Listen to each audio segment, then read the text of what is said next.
Hello friends, welcome to my channel Medical Lectures by Dr. Shivakshi Dubey. Today I will discuss about bronchiectasis. What is bronchiectasis? What are the causes of bronchiectasis? What are the symptoms of bronchiectasis? What are the investigations done in case of bronchiectasis and treatment and management of bronchiectasis?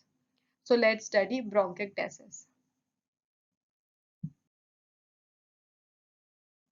So what is bronchiectasis? Bronchiectasis means abnormal dilatation of the bronchi. ब्रोंकिकटासिस क्या होता है कि abnormal dilatation of the bronchus. जो bronchus present होते हैं, Airways present होते हैं lungs में, उसमें एबनॉर्मल डायलिटेशन हो जाता है, स्वेलिंग हो जाती है ब्रोंकस में, उसको हम लोग क्या कहते हैं, ब्रोंकिकटासिस। Bronchiectasis involves chronic suppurative airway infection with sputum production, progressive scarring and lung damage. तो ब्रोंकिकटासिस में क्या होता है कि जो एयरवे होता है, ब्रोंकस होता है, उनमें क्रॉनिक सपुरेटिव इन्फेक्शन होता है, जिसकी वजह से स्प्यूटम प्रोडक्शन होगा, प्रोग्रेसिव उसमें स्कारिंग होने लग जाएगी एंड धीरे धीरे लंग भी डैमेज करने लग जाता है इन केस ऑफ ब्रोंकिकटासिस। तो what is bronchiectasis? Bronchiectasis means abnormal dilatation of the bronchi. Now we will study about the causes of bronchiectasis. Bronchiectasis may result from congenital defect affecting airway ion transport or ciliary function. That is in case of cystic fibrosis. तो bronchiectasis के cause क्या है कि bronchiectasis की होता है अगर कोई congenital defect हो गया, जेनेटिक डिफेक्ट हो गया, जिसकी वजह से जो एयरवे है उसके आयन ट्रांसपोर्ट को अगर वो इफेक्ट कर रहा है, और जो एयरवेज में जो ब्रोंकस में जो सिलिया होती है उसको डैमेज कर रहा है, उसको इफेक्ट कर रहा है। तो कोई भी कंजेनाइटल डिफेक्ट अगर वो एयरवे आयन ट्रांसपोर्ट का इफेक्ट कर रहा है और सिलियरी फंक्शन जो सिलिया प्रेजेंट होती है ब्रोंकस में उसको अगर डैमेज कर रहा है, that is in case of cystic fibrosis. Cystic fibrosis में सिलिया डैमेज हो जाती है CFTR जीन के डिफेक्ट की वजह से। जीन में डिफेक्ट होता है जिसकी वजह से CFTR प्रोटीन नहीं बन पाता है और उसकी वजह से जो सिलिया होती है डैमेज हो जाती है। इसकी वजह से ब्रोंकिकटासिस हो सकता है। तो ब्रोंकिकटासिस में result from congenital defect affecting airway ion transport और ciliary function, that is in case of cystic fibrosis. दूसरा क्या हो सकता है कि ब्रोंकिकटासिस में भी acquired secondary to damage to the airways by destructive infection, inhaled toxin और foreign body। दूसरा ये हो सकता है कि ब्रोंकिकटासिस कैसा हो सकता है कि अगर कोई भी एक्वायर्ड इन्फेक्शन हुआ या इनहेल्ड टॉक्सिन है या फॉरेन बॉडी है, जिसकी वजह से क्या होता है कि जो एयरवेज हो गई वो डैमेज हो गई, उसकी वजह से वो कंडीशन जो थी कि जो एक्वायर्ड इन्फेक्शन था वो तो ठीक हो गया, लेकिन उसकी वजह से डिस्ट्रक्शन होने लगा, सिलिया डैमेज हो गई, लंग्स में डिस्ट्रक्शन होने लगा, तो उसकी वजह से भी ब्रोंकिकटासिस हो सकता है। That is secondary disease state of primary problem. कि मतलब कोई भी प्राइमरी प्रॉब्लम या एक्वायर्ड इन्फेक्शन था वो तो ठीक हो गया, लेकिन उसके बाद डिस्ट्रक्शन रह गया, उसकी वजह से भी ब्रोंकिकटासिस हो सकता है।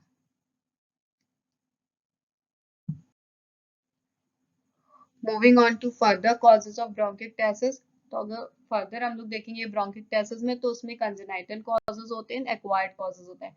कंजेनाइटल कॉजेज में वही सिस्टिक फाइब्रोसिस है and ciliary dysfunction syndrome. Cystic fibrosis में वही बताया है कि CFTR जीन जो होता है उसमें डिफेक्ट की वजह से CFTR प्रोटीन नहीं बन पाता है एंड उसकी वजह से क्या होता है कि जो सिलिया होती है वो डैमेज करने लग जाती है।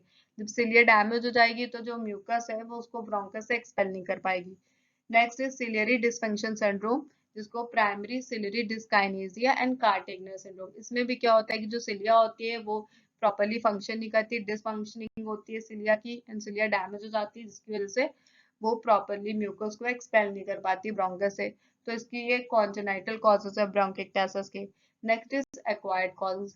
एक्वायर्ड कॉजेज में निमोनिया है, मीजल्स है, that is in case of children, bronchial obstruction by inhaled foreign body, tuberculosis, bronchogenic carcinoma. तो ये सब एक्वायर्ड कॉजेज है कि अगर निमोनिया हुआ, मीजल्स हुए, या कोई भी इनहेल्ड फॉरेन बॉडी की वजह से ब्रोंकियल ऑब्स्ट्रक्शन हुआ, ट्यूबरकुलोसिस का इन्फेक्शन हुआ या ब्रोंकोजेनिक कार्सिनोमा है, तो इसकी वजह से क्या होगा कि ये सारे कॉजेज जो होते हैं ये क्या करेंगे धीरे धीरे करके कि ब्रोंकस की वॉल्स को सब डैमेज करने लग जाएंगे, सिलिया डैमेज हो जाएगी, जिसकी वजह से ब्रोंकिकटासिस हो जाएगा।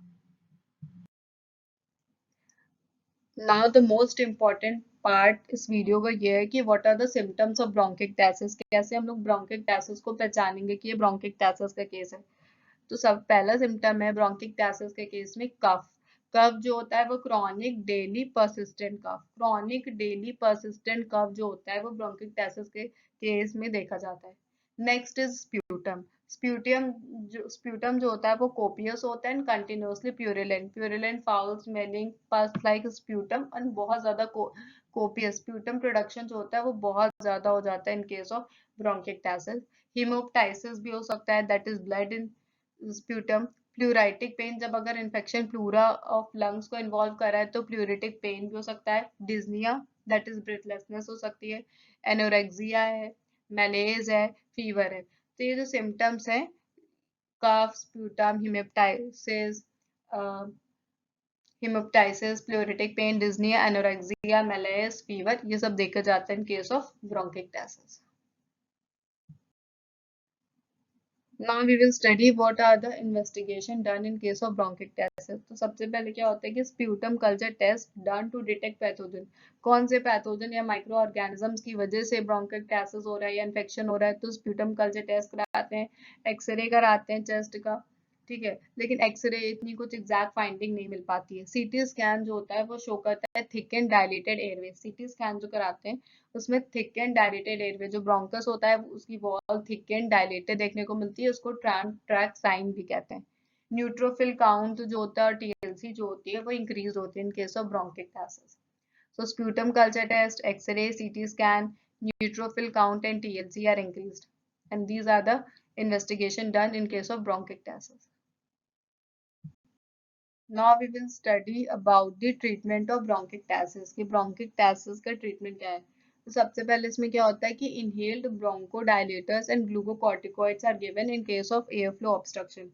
Airflow obstruction है, mucus expel नहीं हो पा रहा है, ब्रोंकस की वॉल में स्वेलिंग है, इन्फ्लेमेशन है, तो ब्रोंकोडायलेटर्स एंड ग्लूकोकॉर्टिकॉइड्स दिए जाते हैं। अगर एयरवे ऑब्स्ट्रक्शन है तो उसको ठीक करने के लिए bronchodilators and glucocorticoids are given. Next is physiotherapy, मतलब पेशेंट को कुछ एक्सरसाइजेस करने को बोलते हैं जिससे कि डायलेशन कम हो, जो ब्रीदिंग प्रॉपर हो पाए। एंटीबायोटिक थेरेपी देते हैं, कोई भी इन्फेक्शन है उसको ट्रीट करने के लिए एंटीबायोटिक ट्रीटमेंट करना ही पड़ेगा। And next is surgical treatment, last treatment होता है कि अगर ये इनहेल्ड ब्रोंकोडायलेटर्स ग्लूकोकॉर्टिकॉइड से नहीं ठीक हो रहा है, फिजियोथेरेपी एंटीबायोटिक थेरेपी से नहीं ठीक हो रहा है, तो वो सर्जिकली उसको रिमूव करके उतने पार्ट को ठीक किया जाता है। So this is the treatment of bronchiectasis.